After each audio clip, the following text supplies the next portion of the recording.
For many, it's in our nature to be drawn to relics from the past, often in desperate need of repair. Maybe the attraction stems from a passion to protect the beautiful stories from the past that we remember so vividly. My name is Barry, and in this video, I'll search for, locate, and restore yet another seemingly neglected treasure.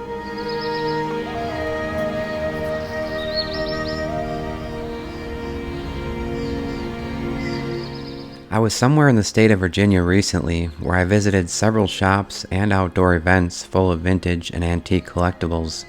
I'm always looking for potential furniture projects, but I wasn't having much luck with my search. I finally came across this little green table sitting in the window of one of the last shops I visited.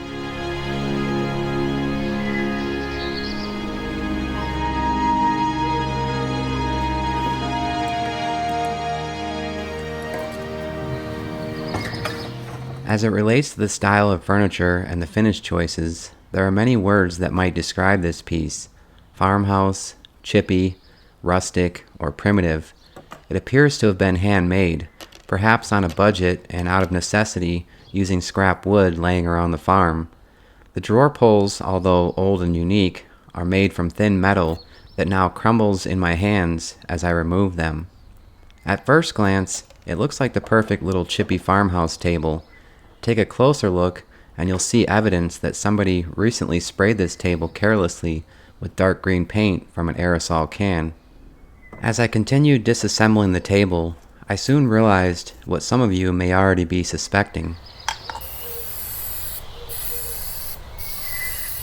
The layers of paint tested negative for lead, so I'll spray on a chemical stripper. This step should only be done in a well-ventilated area with proper protection, including goggles, a mask, and gloves, especially when using chemicals from an aerosol can. Placing plastic wrap over the table may have helped prevent the chemicals from drying out too quickly on a hot day like this, but I'll remove what I can, then spray on another layer of the paint remover. It should soon be obvious why removing all of the paint during this step isn't necessary. So what made this $30 table a better option than the much larger, more appealing project pieces shown? This will be my first furniture project in a community workspace I recently joined. The workshop so many of you are accustomed to seeing is in my own home in the state of Wisconsin, but I've been in a long-distance relationship for a few years, so every month I travel across the country, often spending weeks at a time away from my shop at home. Joining a community workspace has been an affordable option to continue working on furniture while away from home.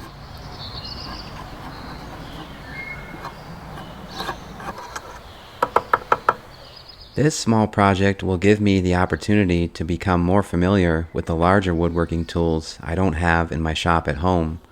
The condition of this table needs little to no explanation.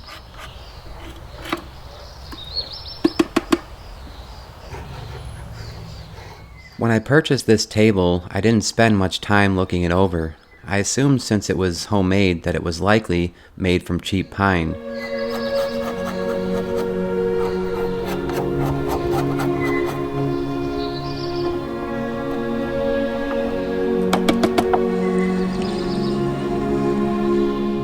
It was at this moment during the project that I began to realize, although rough and full of nail holes, this was mostly solid walnut. If you're like me, you might spend days or weeks planning every step of what you think will be an easy, straightforward project. But in the middle of almost every project, there's a pivotal moment when a decision is necessary that will alter the plans and, more importantly, the timeline completely. That moment came when I began preparing to sand the table. Sanding all of the detailed areas on this simple table would likely take much longer than if I just disassembled the homemade piece completely.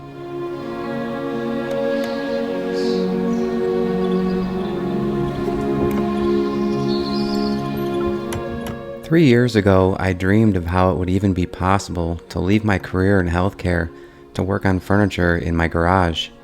The short answer is through support of faithful viewers, YouTube ad revenue, and sponsored brand deals. Today's sponsor has been supporting my channel for 3 years, and in this segment, I decided to share with you moments from a few of the many countries I've been lucky enough to visit over the years. I have so many amazing viewers from around the world, so let's see if any of you have been to any of these places. I started this furniture channel, Mad City Modern, more than 3 years ago, and over the years I've had the opportunity to visit 17 different countries and 45 different states. As I get older, there are few things more exciting than returning home to sleep in my own bed. Birch Living has been supporting my channel since the beginning, making restorations like this one possible. Birch Luxe mattress is a premium upgrade to their original, well-loved, natural birch mattress. I've had a chance to use this mattress both during the coldest months of the winter as well as the hottest months of the summer. It's now the middle of June here in Wisconsin, and it's one of my favorite times of the year when the robins are nesting and the clematis in the backyard is in full bloom. But that also means the temperatures have been in the low 90s, so I can rely on the organic materials of this mattress to keep me nice and cool as I sleep. To be certain that Birch is the right fit for you, Birch offers a 100-night sleep trial and a 25-year warranty. Restoring and refinishing old furniture often requires lifting heavy furniture. As a result, I've had a few back injuries over the years. The comfort of my Birch mattress has played a key role in a speedy recovery. The Birch Luxe mattress is comprised of 8 different layers of organic cashmere, organic wool, organic cotton, and 100% natural latex. I love my Birch Luxe mattress. This is the best mattress I've ever owned. One of the best parts is that Birch delivers right to your door, free within the US.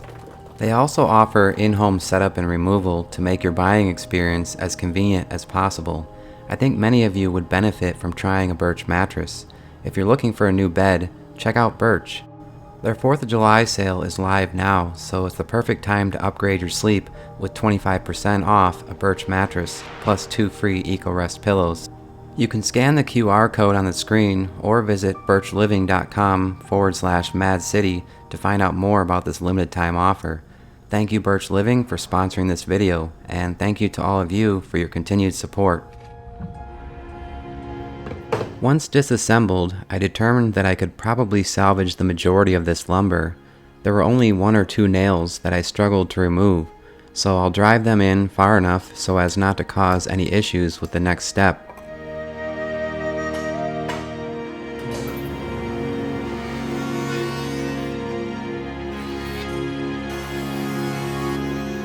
Using a jointer this powerful will cause no harm and will make for light work as I remove what's left of the paint. In my opinion, planing these boards will be more efficient than hours spent sanding. However, this step will also alter the original thickness of these boards and may eliminate the possibility of what some might consider to be a true restoration. It's a small sacrifice for a homemade piece. Planing the surfaces will allow for cleaner joints as I begin to rebuild this table.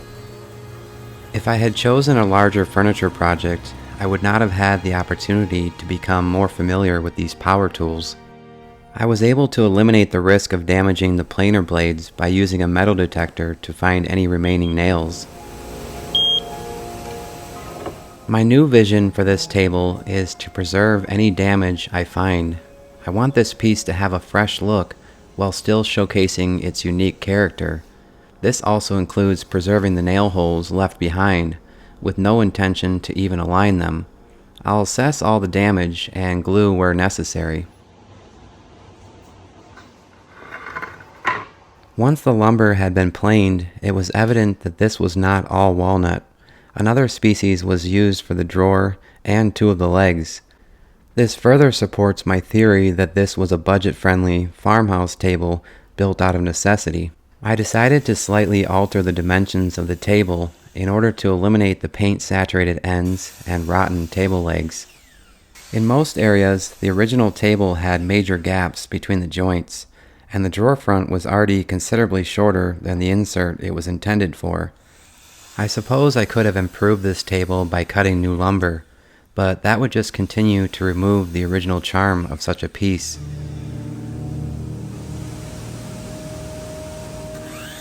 I'll remove about 1 inch of damaged wood from each of these table legs.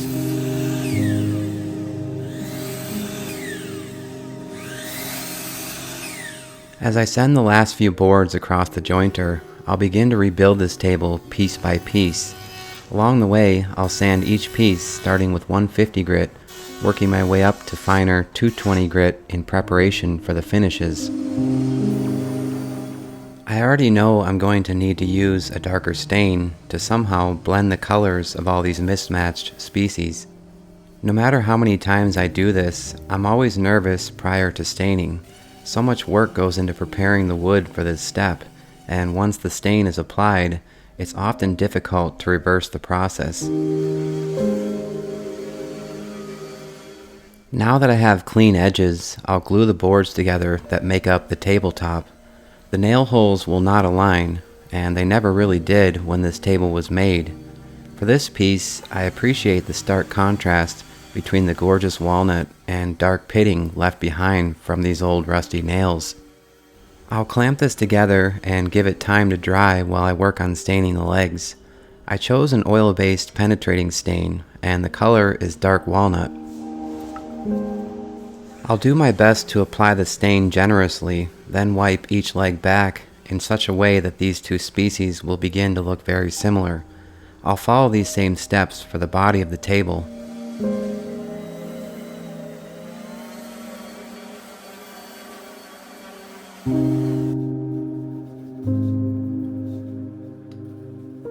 Once dry, I'll square up the tabletop with several passes on the table saw. This is not something I would be able to do safely back in my home workshop.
This table was never perfect, and most of the lumber, although much improved, is still in poor condition. Regardless, I'll do my best to keep things square as I continue to rebuild.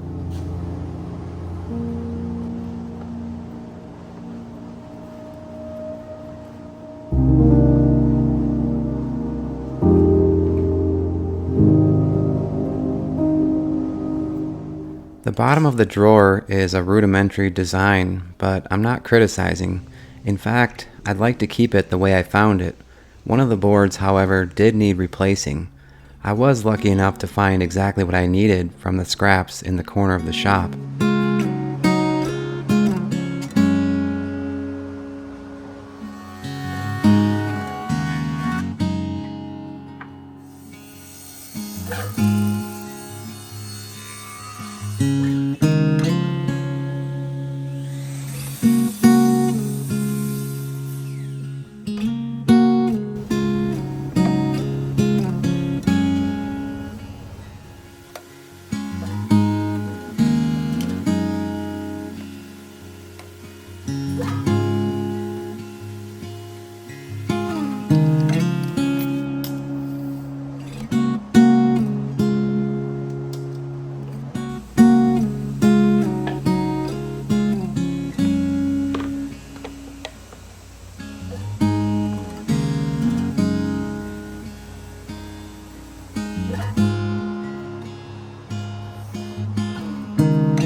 You might remember the original pulls. They were breaking apart and in disrepair. I searched so many places for drawer pulls, that might complement the style of this table. I have many in my workshop back at home, and I think I'll bring some that will work for this table. In the meantime, these are what I found locally. To me, they appear to have more of an Art Deco design, but I'll make do with what I was able to find for now. I want to keep the patina as found, but I will spend a little time cleaning and polishing these.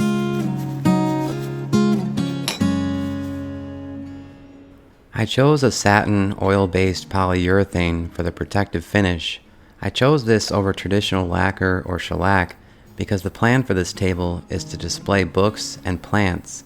I believe several coats of polyurethane will hold up better against potential water damage and heavy daily use. For the next several restoration projects, I'm returning home to the Midwest. Today's video is just one of 5 that will be posted this week, so if you feel I've earned your subscription to the channel, join me so you don't miss any of these new projects. At the end of this video, I'll share with you some of the pieces I left behind on my journey. My name is Barry, and thank you for joining me. Goodbye for now.